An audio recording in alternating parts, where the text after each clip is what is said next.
3 years of marriage without touching her, until the Lord finally claimed his wife. Before we begin, let us know in the comments what city are you watching from. And at the end, don't forget to rate this story from 0 to 10. Enjoy the story. Lord Caspian Blackthorn stood in the great hall of his ancestral castle, his broad shoulders rigid beneath the weight of his father's words. The late afternoon sun streamed through the tall, stained glass windows, casting colorful patterns across the stone floor where generations of his family had walked before him. His father, Lord Edmund Blackthorn, had just delivered news that would forever alter the course of his life. His betrothal to Lady Seraphina of House Ravenshire had been arranged, sealed with documents and agreements that bound their families in alliance. The marriage would unite two of the most powerful houses in the Northern Territories, bringing peace to lands that had seen too much conflict in recent years. Trade routes would be secured, borders would be strengthened, and both houses would benefit from the considerable wealth and influence each brought to the union. It was, by all accounts, an excellent match from a political and economic standpoint. Caspian had never laid eyes upon his intended bride. All he knew of Lady Seraphina was what the marriage negotiations had revealed. She was 17 years of age, well educated in the manner of noble ladies, and came from a family renowned for their honor and integrity. Her dowry was substantial, including fertile lands and a considerable sum in gold. On parchment, she appeared to be everything a man could want in a wife. Yet, as his father spoke of duty and honor, of the responsibilities that came with their noble blood, Caspian felt nothing but a cold emptiness in his chest. He had always known this day would come. Arranged marriages were the way of their world, the means by which great houses maintained their power and influence. He had been raised to understand that personal desires must always be secondary to family obligations. The wedding ceremony will take place in 1 month's time, Lord Edmund declared, his weathered hands clasped behind his back as he paced before the massive stone fireplace. This union will make our house stronger than it has been in 3 generations.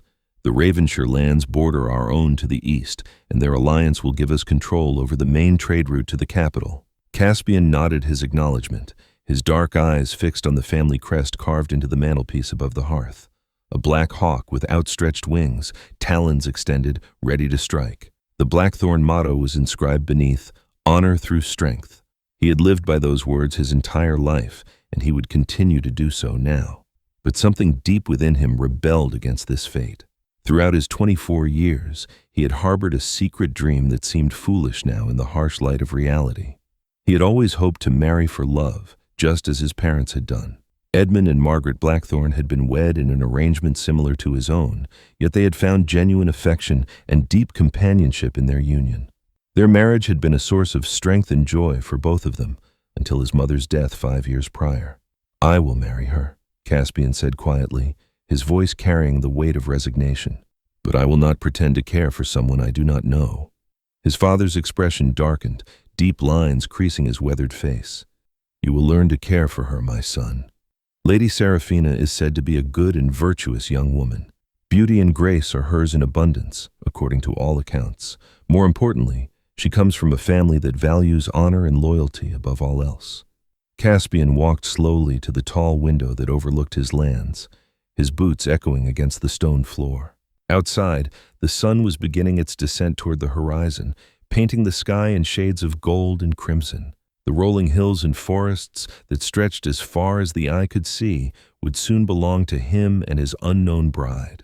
Everything he had ever known and loved would be shared with a stranger. In that moment, standing before the window with his father's expectant gaze upon him, Caspian made a decision that would shape the course of his marriage in ways he could not yet foresee. He would wed Lady Seraphina as duty demanded, but he would not claim the rights of a husband until she came to him willingly.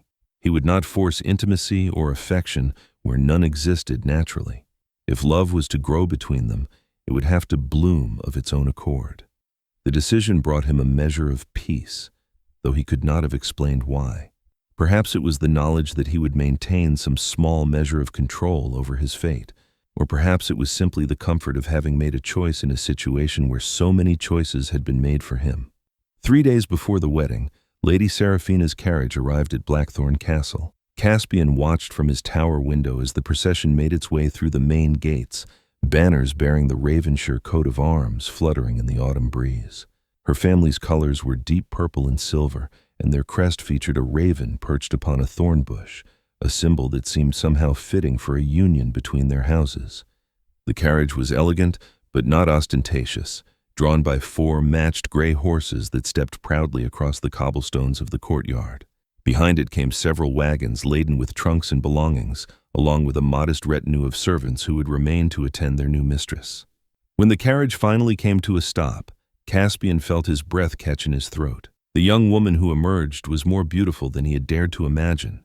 Lady Seraphina moved with natural grace, her posture erect but not rigid, her movements fluid and confident. Her dark hair was arranged in an elaborate style that spoke of careful preparation for this momentous meeting, and even from his distant vantage point, he could see that her gown was of the finest quality, cut in the latest fashion. He made his way down from the tower, through the corridors he had known since childhood, past tapestries and portraits that told the story of his lineage. Servants bowed as he passed, their faces carefully neutral, but their eyes bright with curiosity about the young woman who would soon be their lady. When Caspian reached the courtyard, Lady Seraphina was standing beside her carriage, her back straight and her hands folded before her. Up close, her beauty was even more striking. Her skin was pale and smooth, unmarked by the hardships that touched the lives of common folk. Her eyes were the deep green of forest pools, framed by dark lashes that cast shadows on her cheeks. But it was not merely her physical beauty that caught his attention. There was an intelligence in her gaze, a quiet strength that spoke of character and depth. "Lady Seraphina," Caspian said, offering a formal bow that was precisely calibrated to show respect without subservience. "Lord Caspian," she replied, her voice soft but steady as she performed a curtsy of equal formality. They stood facing each other across a few feet of cobblestone, 2 strangers whose lives were about to become irrevocably intertwined. The silence stretched between them, filled with unspoken questions and carefully guarded thoughts. Neither seemed to know quite what to say in this moment that would be remembered as the beginning of their shared life. "I trust your journey was pleasant?" Caspian finally ventured, falling back on the safe territory of polite conversation. "It was indeed, my lord." The roads were good, and the weather favorable. Seraphina's gaze moved beyond him to take in the imposing facade of Blackthorn Castle, with its high walls and ancient towers. "Your home is quite magnificent." "It will be your home soon as well," Caspian replied, the words carrying more weight than simple courtesy.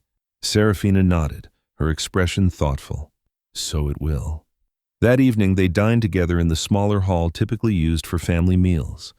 The great hall would be reserved for the wedding feast, but this more intimate setting allowed for conversation without the formality of a state occasion. Candles flickered in silver holders, casting warm light over the polished oak table and the elaborate place settings that had been prepared in honor of their guest. Caspian found himself studying his intended bride as discreetly as possible throughout the meal. She ate with perfect manners but genuine appetite, commented intelligently on the food and wine, and answered his questions about her family and homeland with thoughtful responses that revealed both education and wisdom beyond her years. Yet despite her composure, he could sense an underlying nervousness in the way she occasionally glanced at him when she thought he wasn't looking, in the slight tremor in her hand when she reached for her wine goblet, in the careful way she chose her words. She was, he realized, as uncertain about this arrangement as he was, though she hid it admirably. "Are you afraid?" Caspian asked quietly during a lull in the conversation, surprising himself with the directness of the question. Seraphina looked at him with undisguised surprise, her green eyes widening slightly. "Should I be, my lord?" The question hung in the air between them, loaded with implications neither was quite ready to address. Caspian considered his answer carefully, aware that his words could set the tone for everything that would follow. "No," he said at last. "I give you my word that I will never cause you harm." But even as he spoke the words, he knew he could not promise to love her, and somehow that seemed like a form of harm in itself. The wedding day dawned bright and clear, with golden sunlight streaming through the tall windows of the castle, and birds singing in the ancient oak trees that surrounded the walls. Church bells rang across the countryside, their bronze voices announcing to all within hearing that this was a day of celebration and joy.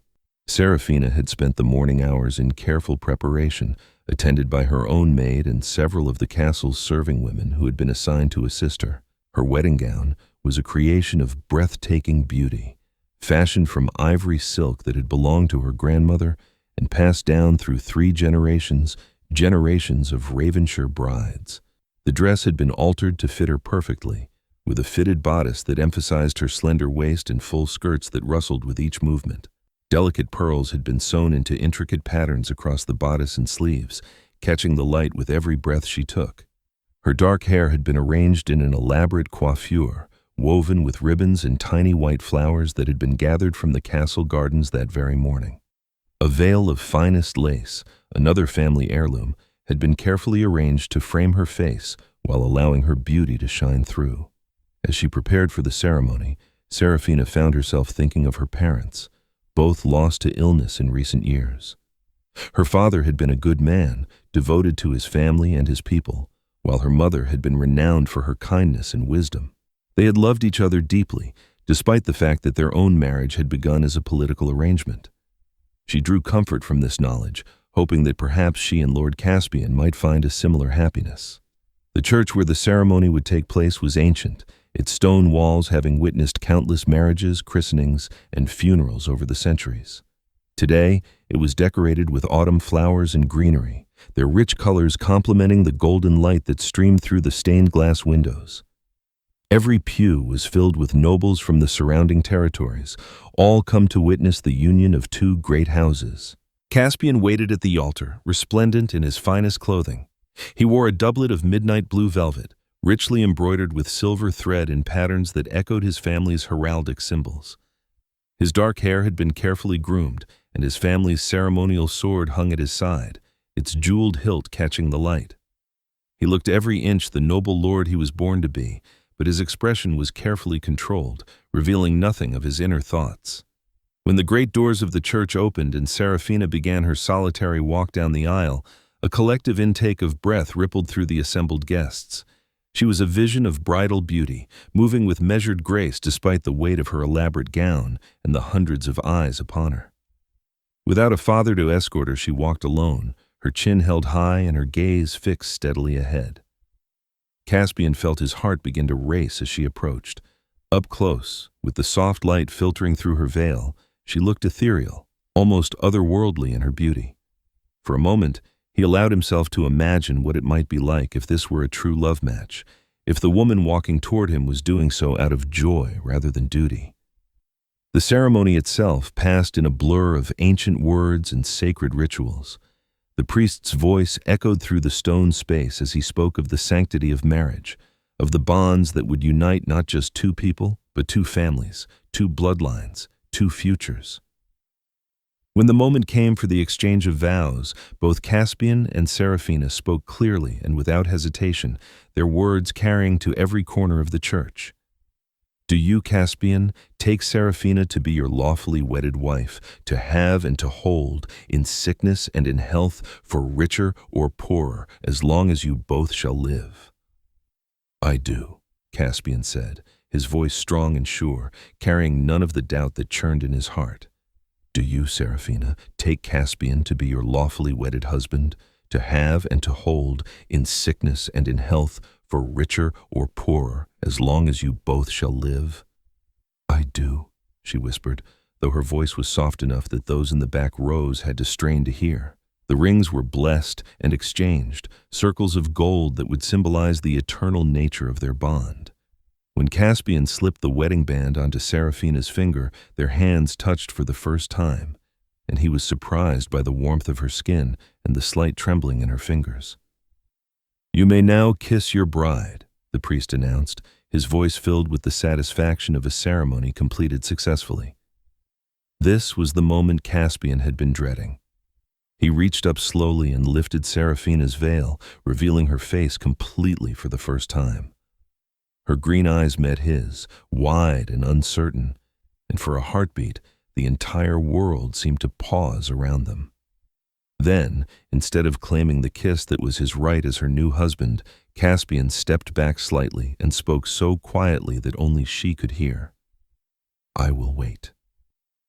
Confusion flickered across Serafina's features, but before she could respond, the congregation erupted in cheers and applause, assuming that the traditional kiss had taken place.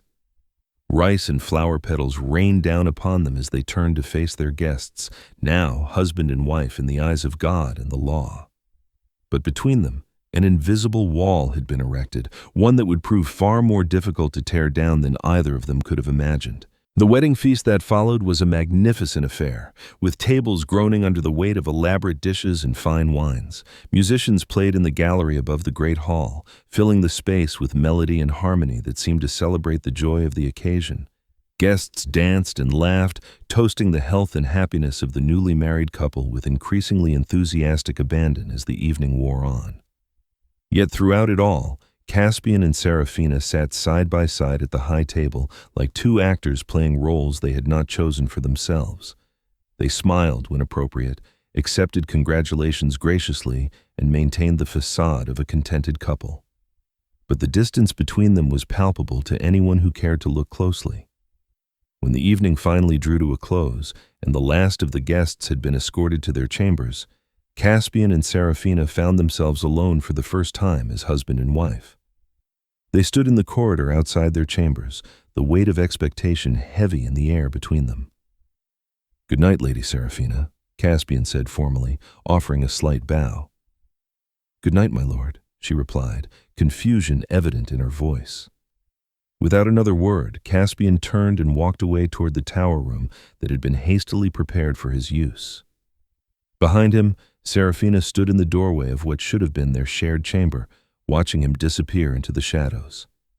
Their marriage had begun, but they would live as strangers. The days that followed settled into a pattern that seemed designed to keep the new husband and wife as far apart as possible while still maintaining the appearance of a normal marriage. Caspian rose before dawn each morning to train with his knights in the castle yard, working through sword forms and combat techniques with a fierce intensity that left him exhausted but provided a welcome distraction from his complicated emotions. Serafina, meanwhile, threw herself into learning the intricacies of managing the large household that was now her responsibility. She spent her mornings with the head housekeeper, a formidable woman named Mistress Aldwin, who had served the Blackthorn family for over 20 years. Together, they reviewed household accounts, planned menus, and addressed the countless small problems that arose in the daily running of such a large establishment. The servants watched their new mistress with careful eyes, weighing her character and capabilities. They had loved Caspian's mother dearly, and the shoes Serafina was being asked to fill were large ones indeed. But gradually, her gentle manner and genuine interest in their welfare began to win them over. She remembered their names, asked after their families, and showed a kindness that spoke well of her character. At meals, Caspian and Serafina sat together at the high table, maintaining the necessary appearances while engaging in carefully polite conversation that revealed little of their true thoughts or feelings. They discussed the weather, the state of the harvest, news from neighboring territories, and other safe topics that allowed them to fulfill their social obligations without venturing into more personal territory. "The roses in the East Garden are particularly fine this year," Serafina might observe, her tone carefully neutral. "Indeed," Caspian would reply. "The gardener has done excellent work with them." And there the conversation would end, both of them retreating back into their respective silences like soldiers withdrawing to their fortified positions. The servants began to whisper among themselves about the strange coldness between their lord and lady. In the kitchens and servants' halls, speculation ran rampant about what could be wrong. Some suggested that perhaps the young bride was homesick and needed time to adjust. Others wondered if there had been some offense given or taken that had not yet been resolved. Old Martha, the head cook who had served the family since before Caspian's birth, was more perceptive than most. She had seen the way Caspian looked at his wife when he thought no one was watching, had noticed the careful way he avoided any physical contact with her, even the casual touches that would be natural between a married couple. "That boy is protecting himself from something," she told her assistant one morning as they prepared the day's bread. "Question is, what does he think he needs protecting from?" Serafina, for her part, found herself increasingly bewildered by her husband's behavior. She had expected their relationship to be formal at first, given that they were strangers thrown together by circumstance. But she had also hoped that time and proximity would allow them to develop at least friendship, if not affection. Instead, Caspian seemed determined to maintain as much distance as possible between them. He was unfailingly polite, but never warm, courteous, but never kind. He treated her like an honored guest rather than his wife, and the constant formality was beginning to wear on her spirits. One evening, as autumn began to deepen into winter, Serafina could bear the uncertainty no longer. She had been sitting alone in the solar, working on a piece of embroidery by candlelight, when she heard Caspian's footsteps in the corridor outside. Making a sudden decision, she set down her needle and thread and went to the door. "My lord," she called softly, "might I speak with you?" Caspian stopped and turned, his expression carefully controlled. "Of course, my lady. What troubles you? Have I done something to offend you?" The question emerged more bluntly than she had intended, but she found she was too tired of pretense to soften it with diplomatic language. "No," Caspian replied after a moment's pause. "You have done nothing wrong." "Then why do you avoid me as if I carried some plague?" The hurt in her voice was unmistakable now, and Caspian felt something twist painfully in his chest at the sound of it. "I do not avoid you. We are married as our families wished. We dine together, we attend functions together, we fulfill our obligations." "But we are not truly married," Serafina said quietly, her green eyes searching his face for some sign of the man behind the careful mask he wore. "We are strangers sharing a name, nothing more." Caspian's jaw tightened almost imperceptibly. "We are married in the eyes of God and the law." That must be sufficient. The words hung between them like a barrier, cold and final. Serafina felt tears prick at her eyes, but she blinked them back, unwilling to show such weakness. "I had hoped," she said carefully, "that we might at least be friends." "Friendship requires trust," Caspian replied. "Trust requires time." It was not precisely a rejection, but neither was it the warmth she had hoped for. Serafina nodded slowly, understanding that this conversation had revealed all she was likely to learn tonight. "Good evening then, my lord," she said with careful dignity. "Good evening, my lady." As winter settled over Blackthorn Castle, bringing with it short days and long nights, the distance between Caspian and Serafina seemed to grow rather than diminish. The cold winds that rattled the windows and howled through the battlements seemed to echo the chill that had settled between them. Caspian began spending more time away from the castle, riding out with his men to patrol the borders and check on the outlying villages. He told himself it was necessary work, that his people needed to see their lord taking an active interest in their welfare. But in truth, he was running from feelings he was not ready to confront. The problem was that the more time he spent with Serafina, the more he found himself drawn to her. She was intelligent and kind, possessed of a gentle humor that occasionally broke through despite the formal atmosphere between them.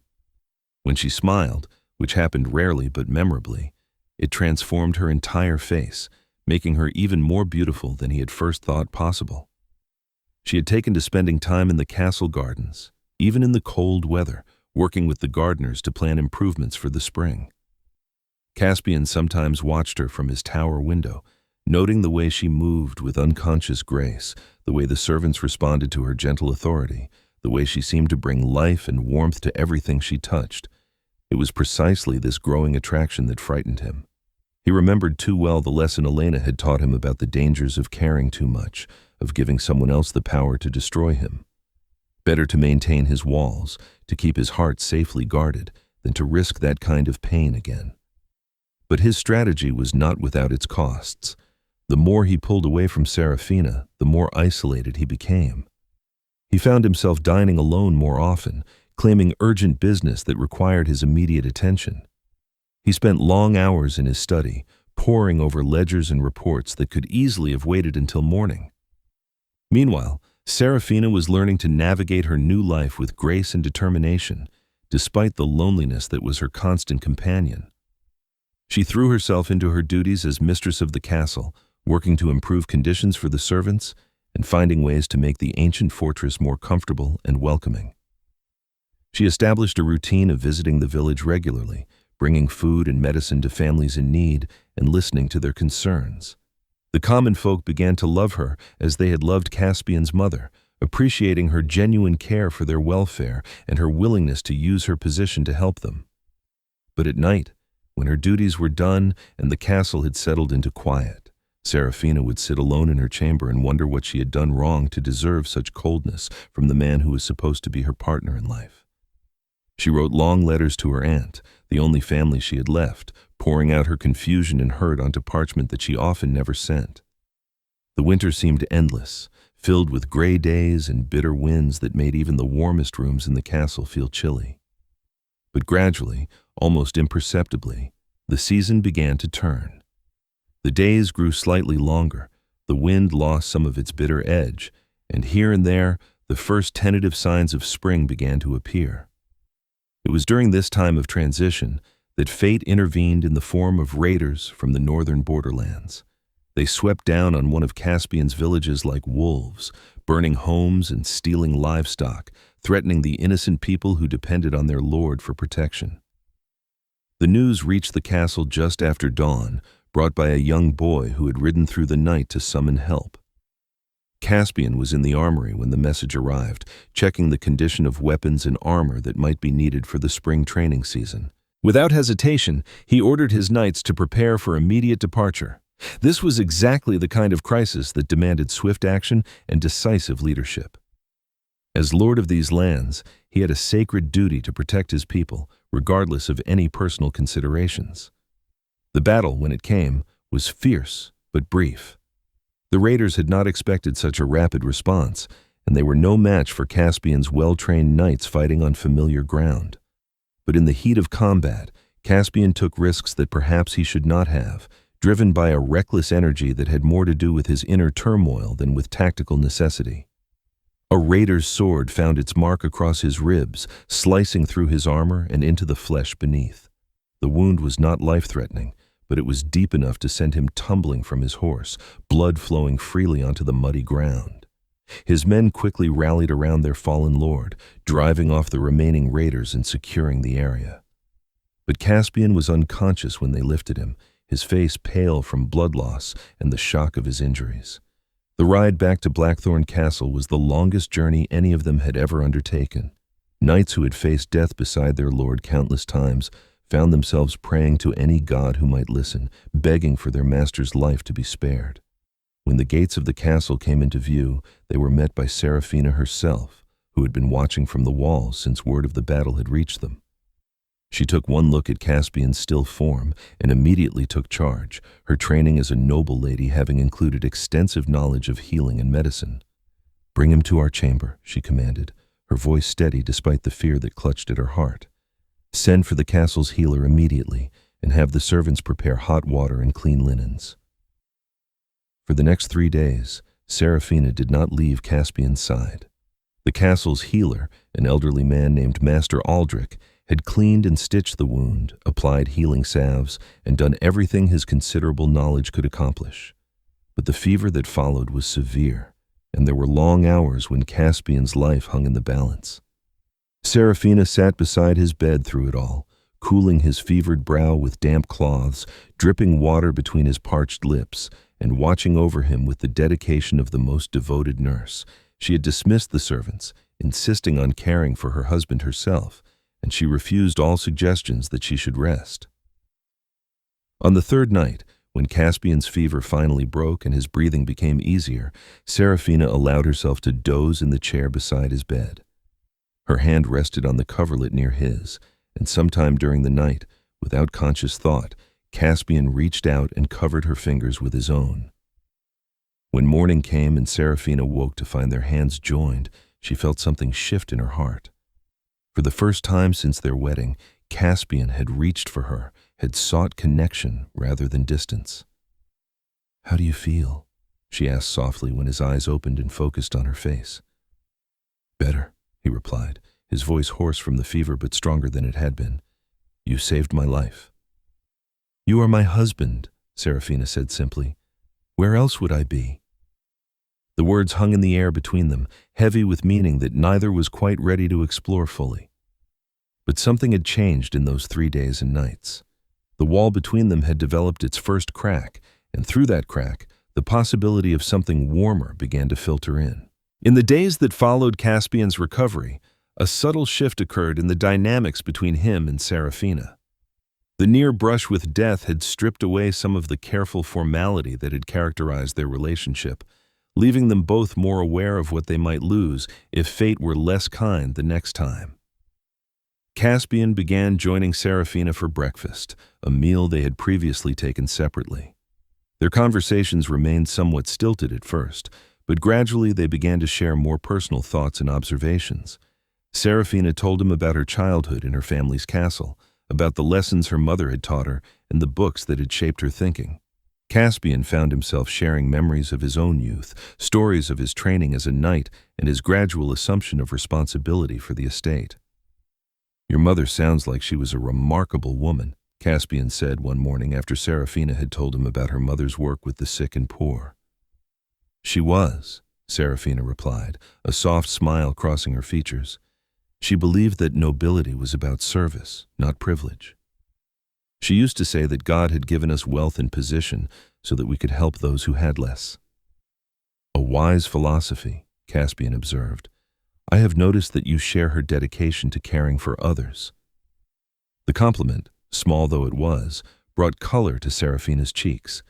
It was the first time Caspian had praised her for anything, and she found herself treasuring the words more than she should have. As spring arrived in earnest, bringing warm sunshine and the return of life to the gardens, Caspian began to see Serafina in a new light. He watched her work with the gardeners, planning improvements and additions that would make the grounds even more beautiful. Her knowledge of plants and growing things was extensive, and her enthusiasm for the work was infectious. One afternoon, he found her kneeling beside a rose bush, her hands dirty from working in the soil. She had abandoned the formal gowns that were appropriate for a lady of her station in favor of a simple dress that allowed her to move freely. Her hair was loosely braided and fell over one shoulder, and there was a smudge of earth on her cheek that she seemed unaware of. "You have made this place beautiful," Caspian said, approaching her slowly. Serafina looked up, surprised to find him there. In recent weeks, he had begun seeking her out more often, but she was still not accustomed to his presence during her quiet moments. "Thank you," she said, sitting back on her heels. "I needed something to care for." The words, innocently spoken, struck Caspian like a physical blow. He understood suddenly that she was speaking of more than flowers and plants. She was a woman who needed to love and nurture, and he had given her nothing but coldness to work with. "Serafina," he began, then stopped, unsure how to continue. "What is it?" she asked, rising gracefully to her feet and brushing the dirt from her hands. Caspian looked at her face, noting the way the afternoon sunlight brought out the gold flecks in her green eyes, the way her lips curved naturally into a gentle expression even when she was not smiling. She was beautiful, certainly, but more than that, she was good. She was the kind of woman any man would be fortunate to call his wife. "Nothing," he said finally, the familiar walls rising again around his heart. "I should return to my duties." As he walked away, Serafina called after him, "Caspian, wait." He stopped but did not turn around, afraid of what he might see in her eyes. "Why did you marry me if you find my presence so difficult to bear?" The question hung in the air between them, loaded with pain and confusion. When Caspian did not answer immediately, Serafina continued, "I do not ask for love, though I had hoped we might find affection in time. But I cannot understand why you treat me as if I am some burden you must endure rather than the wife you chose to wed." "I did not choose you," Caspian said quietly, the words coming out more harshly than he had intended. "Nor I you," Serafina replied, her voice steady despite the hurt he knew his words had caused. "But we are wed nonetheless. We could choose to make the best of it, or we could continue as we are, living like strangers who happen to share a name." Caspian turned then, and the look in his eyes was so tortured that Serafina took an involuntary step back. "I do not find your presence difficult to bear," he said finally. "I find it dangerous." "Dangerous? How?" But Caspian was already walking away, leaving Serafina alone in the garden with more questions than answers. That night, unable to sleep, Serafina found herself thinking about Caspian's strange words. How could her presence be dangerous to him? What threat could she possibly pose to a man who was master of his own lands, commander of his own knights, and lord of his own destiny? The answer, when it finally came to her, was so simple that she wondered why she had not seen it before. Caspian was afraid of caring for her. For some reason, the possibility of love frightened him more than the prospect of a loveless marriage. But why? What had happened to make him so fearful of emotional connection? Serafina had heard whispers among the servants about his youth, about a young woman who had once captured his attention before disappearing from his life as suddenly as she had entered it. Perhaps the key to understanding her husband lay in that forgotten story. The next morning, Serafina sought out old Martha in the kitchens. The elderly cook had been with the Blackthorn family longer than anyone else, and her memory was known to be both extensive and accurate.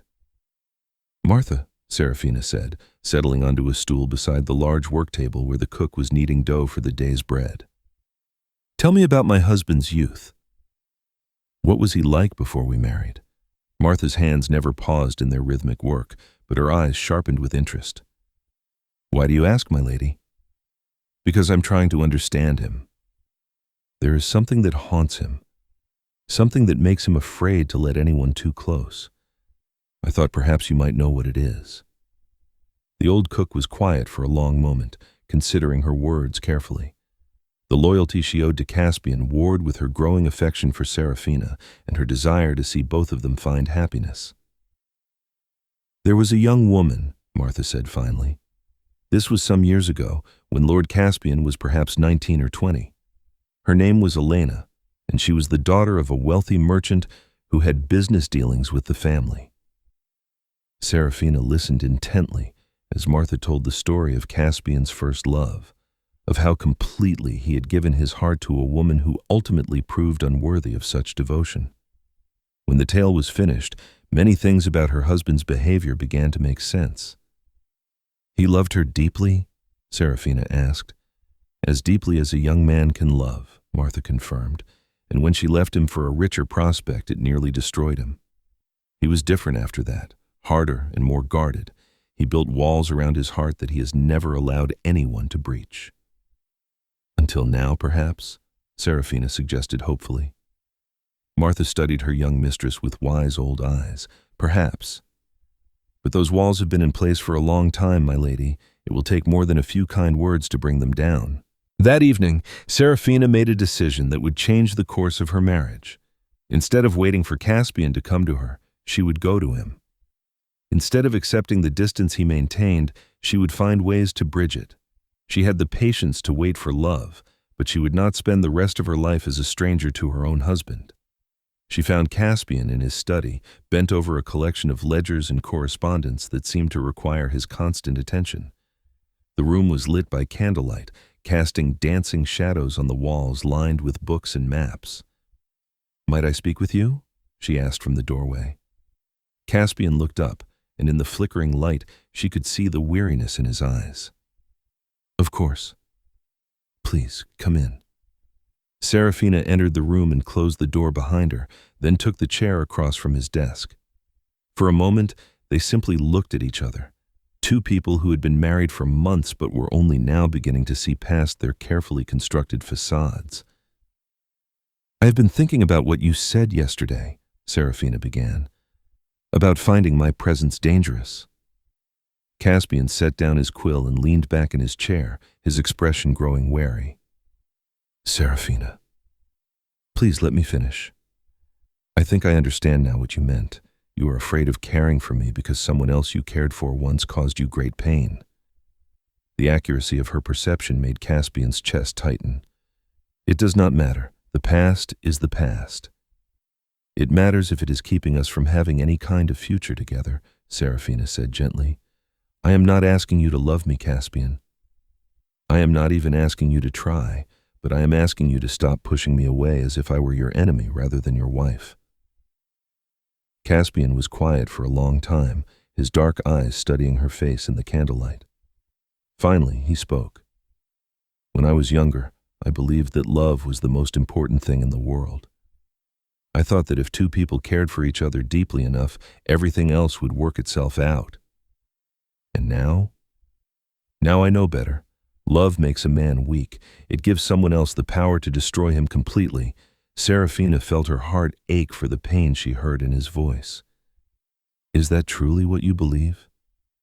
That love is weakness? I have seen the evidence with my own eyes. Then let me show you different evidence, Serafina said, rising from her chair and moving around the desk until she stood beside him. Your parents loved each other, did they not? Yes. And did that love make your father weak? Did it prevent him from being a good lord to his people, a strong leader for his knights? Caspian considered the question seriously. No. If anything, it made him stronger. Then perhaps the problem was not love itself, but the person you chose to love. The words hung between them, simple but profound.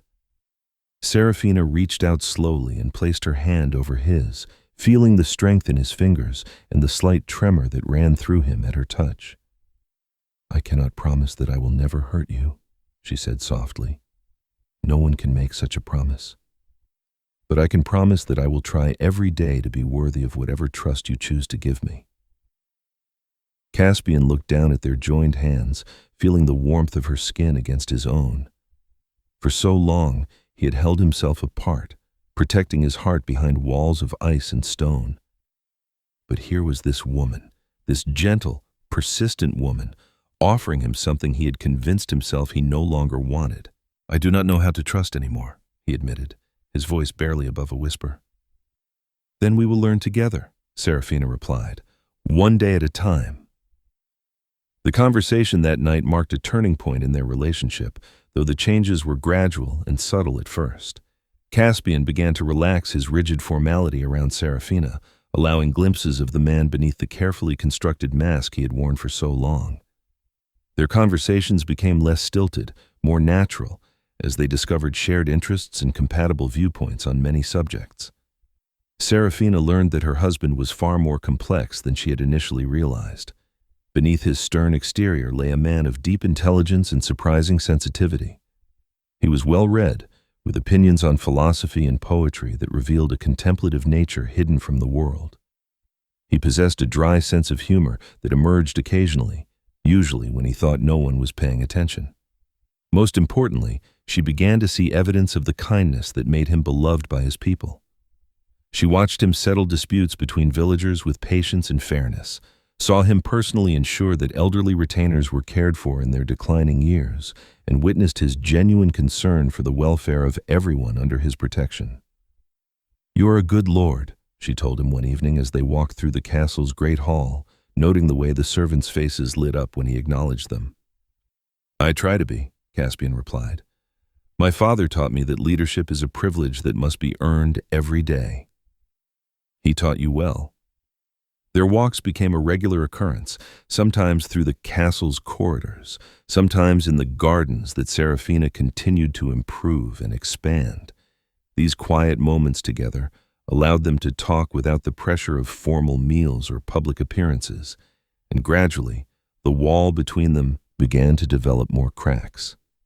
One evening in late spring, as they stood on the castle's ramparts watching the sun set over their lands, Serafina asked the question that had been weighing on her mind for weeks. Do you think you could ever come to care for me? Not love necessarily, but genuine affection? Caspian was quiet for so long that she began to regret asking. When he finally spoke, his voice was soft and uncertain. I think I already do, he admitted, and that terrifies me. It was the most honest thing he had ever said to her, and Serafina felt her heart leap at the words. But she also understood the fear behind them, and she knew better than to push for more than he was ready to give. Fear can be overcome, she said gently, with time and patience. Can it? I'm not certain I know how to be anything other than afraid. Serafina turned to face him fully, her green eyes serious in the fading light. Then let me help you learn. Let me be your friend, if nothing else. Let me prove that not everyone who cares for you will ultimately betray that trust. The word friend hung between them, simple but revolutionary in the context of their arranged marriage.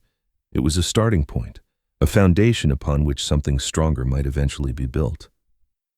"I would like that," Caspian said finally, "to be friends." It was not a declaration of love, but it was a beginning. Summer arrived with a burst of warmth and color that transformed Blackthorn Castle into something magical. The gardens that Serafina had worked so hard to improve burst into full bloom, creating a riot of color and fragrance that drew praise from visitors and locals alike. The castle itself seemed lighter somehow, as if the growing warmth between its lord and lady had somehow infected the very stones with new life. Caspian and Serafina had settled into a comfortable routine of companionship that, while not romantic in nature, was infinitely warmer than the cold formality that had characterized their early marriage. They shared meals, took evening walks, and found themselves seeking each other's company more and more often. Their friendship was tested when news arrived that would challenge everything they had begun to build together.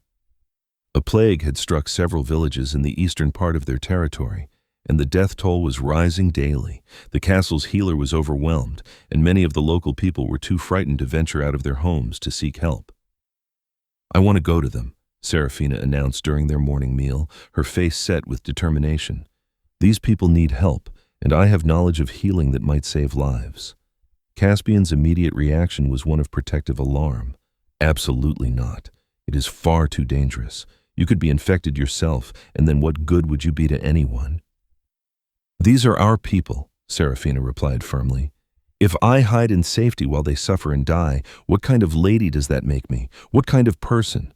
The argument that followed was their first real disagreement as husband and wife, and it revealed the depth of emotion that now existed between them. Caspian's fear for her safety was palpable, while Serafina's determination to help those in need was equally strong. In the end, it was Serafina's quiet resolve that won the day. "I am going," she said finally, "with or without your permission. I would prefer to have your support, but I will not be dissuaded from doing what I know to be right." Faced with such determination, Caspian realized that forbidding her to go would only drive a wedge between them just when their relationship was beginning to strengthen. Instead, he insisted on accompanying her, along with a full escort of knights and every protection he could provide. For 2 weeks, they worked side by side in the plague-stricken villages, tending to the sick and comforting the dying.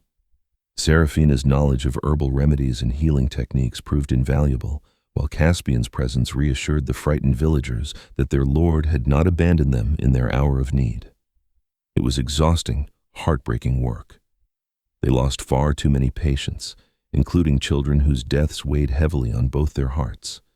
But they also saved lives that would certainly have been lost without their intervention, and they brought hope to communities that had been on the verge of despair. Working together in such dire circumstances stripped away the last vestiges of formality between them. When Serafina wept over the death of a young mother who left 3 small children orphaned, it was natural for Caspian to hold her while she sobbed. When exhaustion threatened to overcome them both, they supported each other without thought or hesitation. "You are remarkable," Caspian told her one evening as they returned to their temporary quarters in the village inn, both of them stained with the grime and sorrow of their work. "I have never seen such courage and compassion." "We are doing this together," Serafina replied, too tired to deflect the praise as she normally would. "I could not manage without you." The honesty of the moment, born from shared exhaustion and shared purpose, created an intimacy between them that was deeper than physical attraction. They were true partners now, united in a cause greater than themselves. When they finally returned to Blackthorn Castle, something fundamental had changed between them. The friendship they had carefully built over the spring had deepened into something more complex and more precious. They were no longer just husband and wife by arrangement. They were companions who had faced adversity together and emerged stronger for the experience. "I was wrong about you," Caspian said on their first evening back home, as they sat together in the solar that had become their customary retreat. "Wrong how?" Serafina asked, looking up from the book she was attempting to read despite her continued exhaustion. "I thought you were just a beautiful ornament, placed in my life to fulfill political obligations. I did not understand that you had the heart of a warrior." The compliment brought tears to Serafina's eyes, but they were tears of joy rather than sorrow. And I was wrong about you as well. I thought you were cold and unfeeling, but I see now that you feel everything very deeply. You simply hide it well.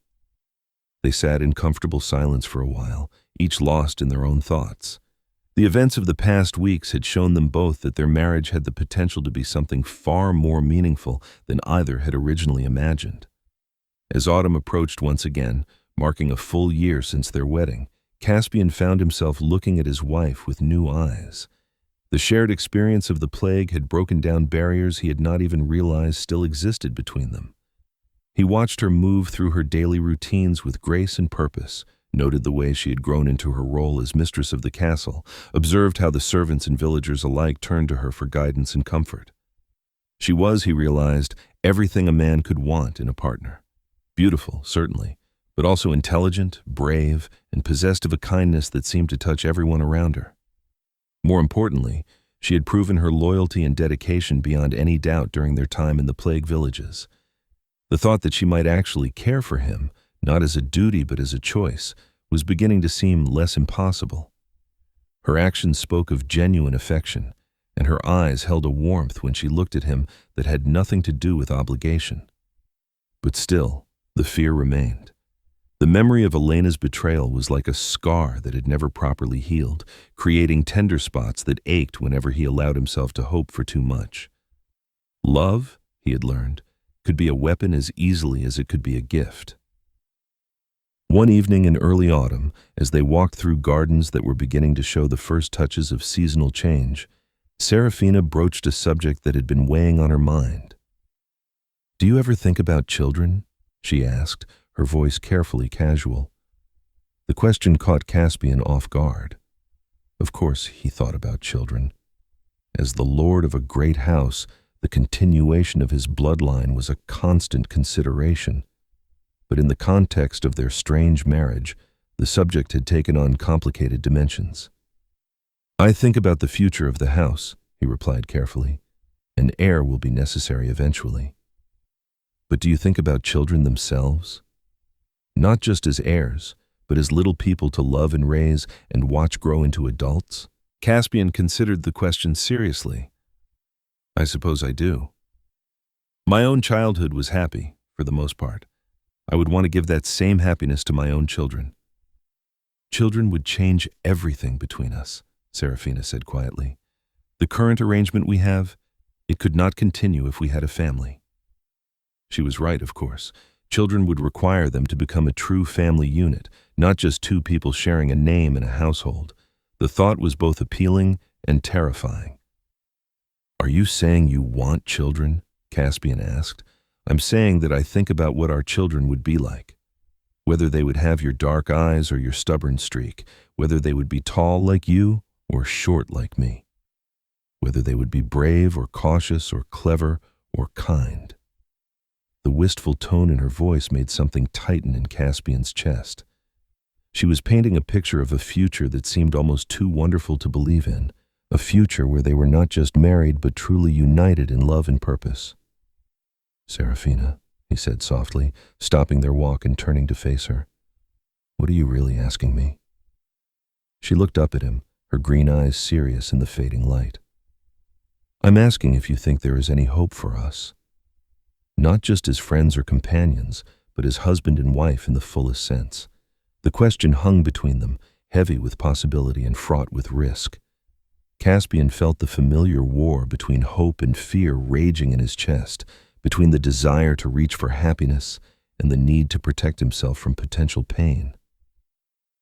"I do not know," he said finally, the honesty of the admission costing him more than he expected. "I want there to be hope.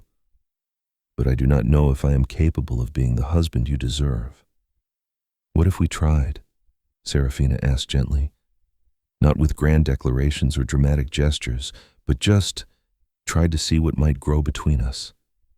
The suggestion was so simple, so reasonable, that Caspian found himself nodding before he had fully considered the implications. "We could try," he agreed. "Slowly, carefully." "Slowly and carefully," Serafina repeated, a smile beginning to curve her lips. "I think I can manage that," The winter that followed was unlike any that had come before in their marriage. The careful distance that had characterized their relationship was gradually replaced by a growing warmth that seemed to spread through every aspect of their shared life. They began spending more time together in the evenings, reading by the fire or simply talking about their day. Caspian shared stories of his training as a young knight, while Serafina told him about her education in languages and music. They discovered shared interests in history and poetry, and their conversations often stretched late into the night. Physical contact, which had been so carefully avoided for so long, became more natural and frequent.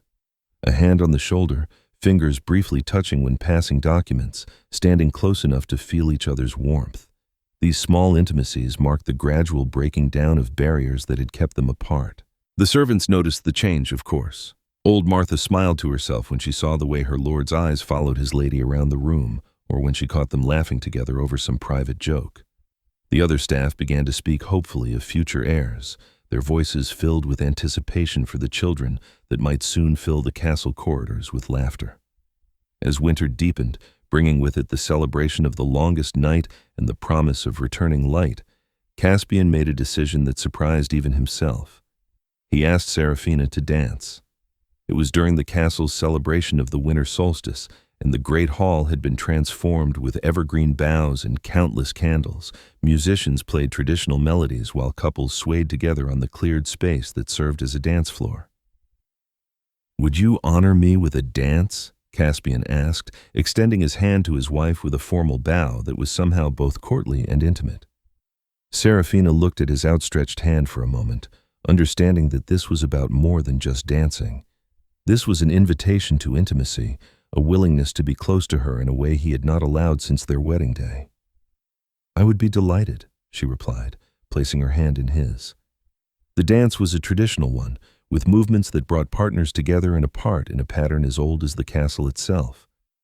But when Caspian's hand settled at Serafina's waist and her fingers rested on his shoulder, the familiar steps took on new meaning. "You dance well," Serafina observed as he led her through the movements with surprising grace. "I had a good teacher," Caspian replied. "My mother insisted that a lord should be able to lead his lady properly in all things. She sounds like she was a wise woman." "She was. I think she would have liked you very much." The compliment brought a flush of pleasure to Serafina's cheeks. To be compared favorably to the woman Caspian had loved most in the world was a gift she had not expected. As the music swirled around them and the other couples moved in their peripheral vision, Caspian found himself lost in the feel of his wife in his arms. She fit against him perfectly, her movements matching his as if they had been dancing together for years. Her perfume was subtle but intoxicating, a light floral scent that seemed to suit her perfectly. "Serafina," he said softly, his voice low enough that only she could hear. "Yes? I want you to know that these months, this friendship we have built, it means more to me than I can express." "It means everything to me as well," she replied, her green eyes meeting his with an intensity that made his breath catch. For a moment, as they swayed together to the ancient melody, Caspian allowed himself to imagine what it would be like to love this woman completely, without reservation or fear.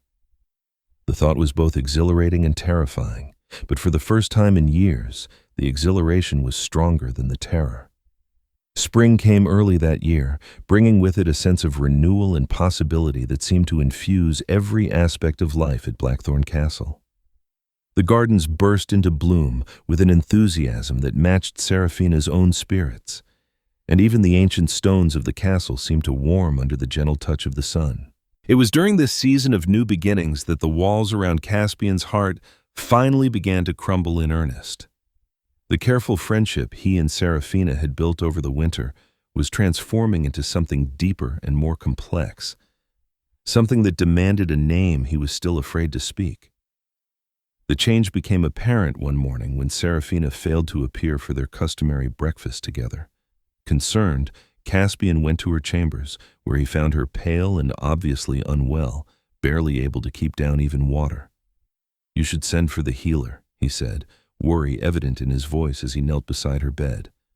"No," Serafina said weakly, "I do not think I am truly ill. I think I think I may be with child. The words hit Caspian like a physical blow, leaving him speechless for a long moment. A child. Their child. The logical part of his mind immediately began to wonder how this was possible, given that their marriage had never been consummated. But even as the question formed, he found he did not care about the details. If Serafina was carrying a child, he would claim it as his own and love it accordingly. "Are you certain?" he asked gently. "Not yet. But the signs are familiar. My mother described them to me before she died. Over the following days, as Serafina's symptoms continued and strengthened, it became clear that she was indeed with child. The castle's healer confirmed what they had begun to suspect, and suddenly, their carefully maintained friendship was faced with a challenge neither had anticipated. "We need to talk," Caspian said one evening, finding Serafina in the solar where she was attempting to embroider despite her continued morning sickness. "I know," she replied, setting down her needlework and looking at him with eyes that were both hopeful and uncertain. "This child changes everything," Caspian began carefully. "Our arrangement, such as it was, cannot continue. A child needs parents who are truly united, not just two people sharing a household." "What are you saying?" Serafina asked, though her heart was already beginning to race with possibility. "I'm saying that I want to be a real husband to you. Not just in name, but in every way that matters. If you will have me." The words hung between them, simple but revolutionary. After more than a year of careful distance and cautious friendship, Caspian was finally offering her the one thing she had never dared to ask for directly: his whole heart. "What about your fears?" Serafina asked gently. "What about the walls you built to protect yourself?" Caspian was quiet for a moment, considering his answer carefully. "The walls are still there," he admitted. "But you have shown me that some things are worth the risk.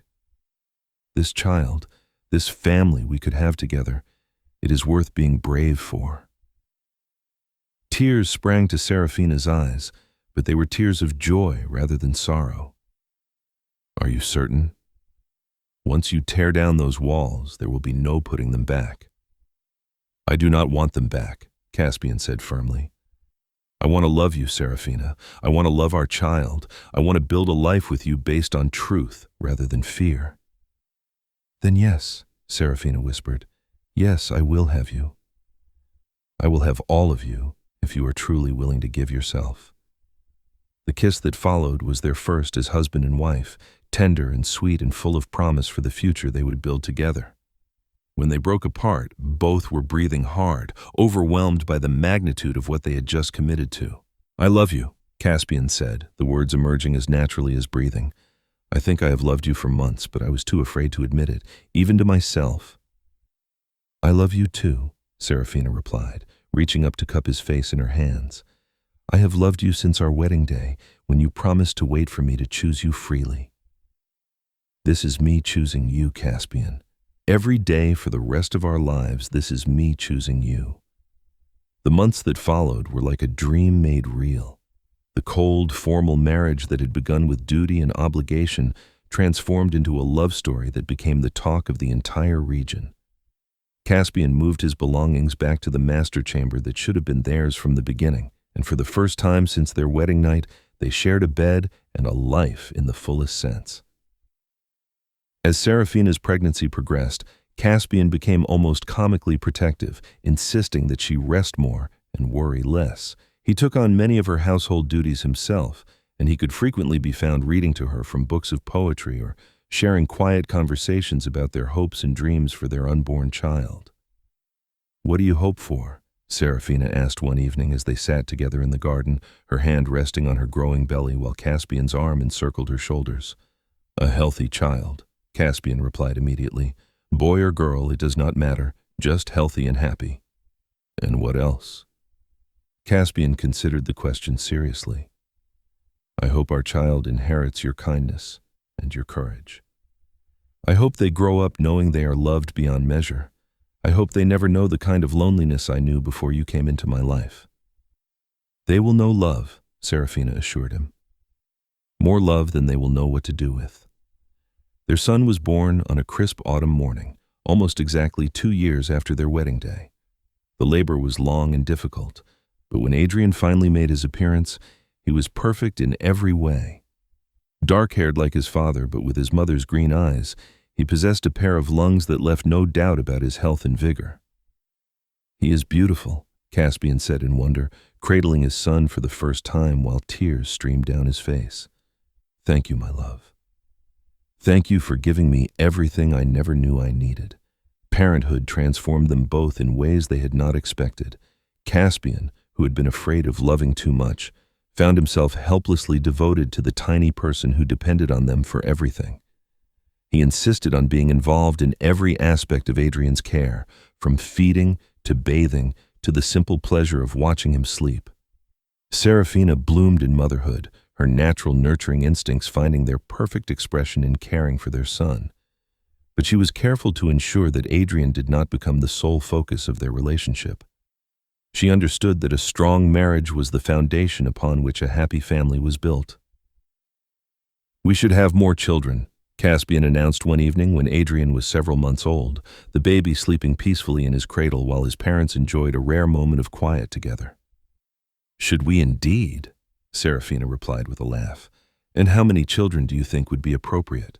"As many as you are willing to give me," Caspian said seriously. "I want this castle to ring with the sound of children's laughter. I want a legacy of love that will last for generations." Their daughter Lydia was born 2 years later, followed by their youngest son Marcus 2 years after that. Each child was welcomed with the same joy and wonder that had greeted Adrian's arrival, and each one added new dimensions to their growing family. The castle that had once seemed cold and formal became a warm and welcoming home, filled with the noise and chaos and boundless love of a young family. Servants who had once whispered about the strange distance between their lord and lady now smiled to see them playing with their children in the gardens or working together to solve the countless small problems that arose in the management of their lands. As the years passed, Caspian and Serafina's love only grew stronger. They faced the usual challenges that came to all marriages: disagreements about child-rearing, difficult decisions about the estate, the occasional bout of illness or injury. But they faced them together, as true partners united in purpose and affection. "Do you ever regret it?" Serafina asked one night as they lay in bed, listening to the rain against their windows while their children slept safely in their own chambers. "Regret what?" Caspian replied, pulling her closer against his side. "Tearing down your walls, letting yourself love completely." Caspian was quiet for a moment, thinking about the man he had been when they first married. Cold, distant, afraid of his own emotions. That man seemed like a stranger now, someone from another lifetime entirely. "Never," he said firmly. "Loving you, loving our children, it has been the greatest privilege of my life. I only regret that I wasted so much time being afraid." "That time was not wasted," Serafina corrected gently. "It taught us both the value of what we have now.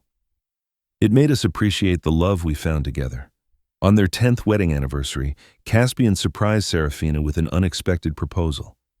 They were walking in the gardens where they had taken so many important steps in their relationship, watching their children play among the flowers that Serafina had planted with such hope and faith. "Marry me again," he said suddenly, stopping their walk and taking her hands in his. "We are already married," Serafina replied with a confused laugh. "Yes, but the first time I was not truly present.